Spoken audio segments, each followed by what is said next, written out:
চিড়ের তো বিভিন্ন রকমের রেসিপি আপনারা খেয়েছেন। আজকে চলুন নতুন কিছু ট্রাই করা যাক। বাই দ্য ওয়ে, আমি আপনাদের Trisha and welcome to my channel Trisha সিসি ট্রিটে। আর আজকে আমি বানাচ্ছি মিষ্টি চিড়ে। তাহলে চলুন শুরু করা যাক। এই মিষ্টি চিড়ে বা সুইট পোহা বানানোর জন্য প্রথমেই কড়াইয়ের মধ্যে আমি অল্প একটু ঘি দিয়ে দেবো, আর ঘিটাকে আমরা ভালো করে গরম করে নিচ্ছি। এবার এর মধ্যে আমি পরিমাণ মতো কাজু আর আমন্ড দিয়ে দিচ্ছি। এবার এই দুটোকে আমি হালকা করে একটু ভেজে নেব। এবার এর মধ্যে আমি কিশমিশটাকেও দিয়ে দেবো, আর কিশমিশটাকেও আমি সব কিছুর সাথে ভেজে নিচ্ছি। দেখুন এগুলো ভাজা মতো হয়ে গেছে। এবার একটা প্লেটের মধ্যে এটাকে আমরা তুলে রাখবো।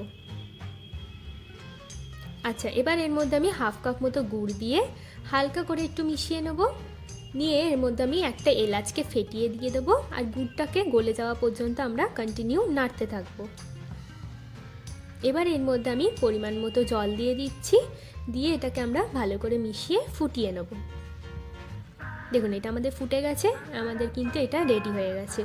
এবার একটা বোলের মধ্যে আমি দিয়ে দেবো 1 কাপ মতো চিড়ে, হাফ কাপ মতো নারকেল কোড়া, দিয়ে দিচ্ছি ভাজা বাদামগুলো, আর দিয়ে দেবো গুড়ের জলটা। এবার এইগুলোকে একসাথে ভালো করে আমি মিশিয়ে নেব, আর মিশিয়ে নিলেই কিন্তু আমাদের সুইট পোহা একদম রেডি হয়ে যাবে। চলুন এবার এটাকে আমরা সার্ভ করে নিই। আমার ভিডিওটি যদি আপনাদের ভালো লেগে থাকে তাহলে প্লিজ একটি লাইক করবেন, প্রচুর শেয়ার করবেন, আর এরকম আরও ভিডিও পেতে আমার চ্যানেলটিকে সাবস্ক্রাইব করবেন। টাটা।